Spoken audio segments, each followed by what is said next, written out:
What's up, everyone? Mo checking in with a video about weight loss versus fat loss.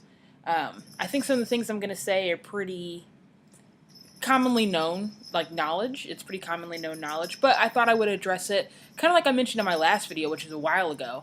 That I kind of mentioned how um, I've been getting inspiration to do videos from the FTM Fitness Mode page on Facebook. If you guys aren't part of that, you should be. It's a pretty cool group.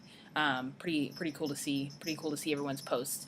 And that's something that's been coming up a lot. A lot of the newer members, or maybe pre-T, pre-op, all that stuff, but are just interested in losing weight, trying to get a more masculine figure. Trying to decrease a little bit of belly fat or hip fat. So I'm just going to make a quick video about some points on that, and I'm probably going to do a series.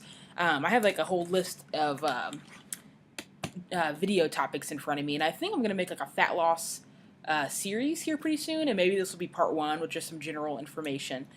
So first off, just as a reminder, you can't spot reduce. I know a lot of people, really wish that you could. Someone's question will be like, how do I lose fat in my arms? How do I lose belly fat? How do I lose love handles? And, there's really no way to really just target those specific areas for fat loss, unfortunately. It's just not how it works. So if that's something that's in your mind, realize that's not the case. However, the good news is that you can lose fat all over your body. So, I mean, if you're on a diet regimen, doing the things you need to do, that fat will go away, as well as other fat. So there's no worries. Just know that you can't spot reduce. So losing fat versus losing weight, and it's kind of just in the semantics of it all and how you say it. But there is a difference that really needs to be noticed. Losing weight could be anything. It could be fat. It could be muscle, which is like, the worst because you work so hard for muscle, and it's actually relatively easy to lose it or to burn it off if you're not careful. Whereas just losing fat or burning fat is really ideal whenever we talk about losing weight. It's what we really want to do. So how do you avoid losing muscle, that hard-earned muscle? Well, kind of like one of the last videos I did, avoiding those kind of fad diets. A lot of times, unfortunately, sometimes that can put you on such a huge calorie restriction that you end up losing maybe a little bit of fat, mostly water weight, and definitely muscle as well. That's actually, I mean, some of those diets have the potential to work, but I think sometimes people, when they get in that mindset, they're like, hey, I'm going to lose weight. I'm going to change my life today.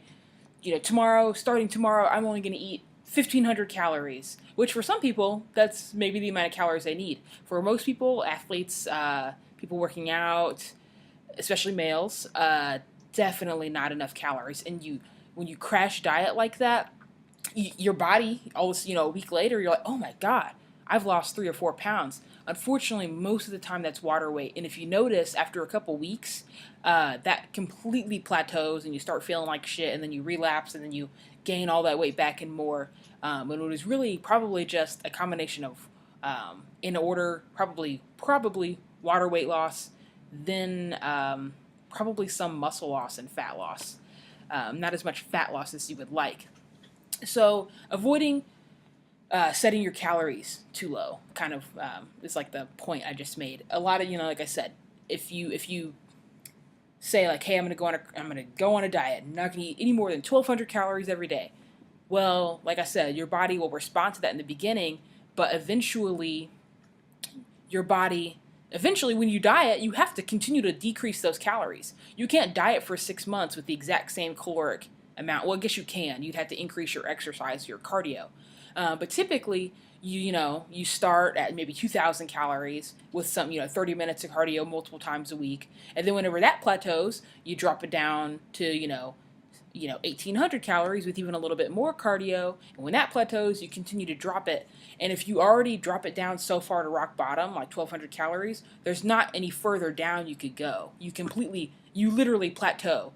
And, with that amount of calories, you don't have enough energy. You can't do more cardio. There's nowhere to decrease your calories because you need enough calories to live. So I guess that'll be kind of point one for this video series is that's my main advice. If you guys are looking to lose some fat, Be realistic with your caloric or calorie settings, if you will. You know, don't set the bar too low, because you will absolutely hit a wall. Don't forget your cardio, guys. Of course, everyone knows this, and it sucks. And cardio can be so many things. A lot of people immediately think that cardio is sprinting on a treadmill. It can be, you know, just working outside. It can be walking the dog. It can be sprinting. It can be hill. You know, it can be walking. It can be hill sprints. It can be so much. You know, it could be taking the stairs at work instead of the elevator. There's so much you can do to really make a big difference, guys. So this video is getting a little long, if you will. And I guess I will come back with more on this series, and let me know if there's any like specific questions you want answered about weight loss or fat loss or really any other video topics. All right, guys, I'll catch you next.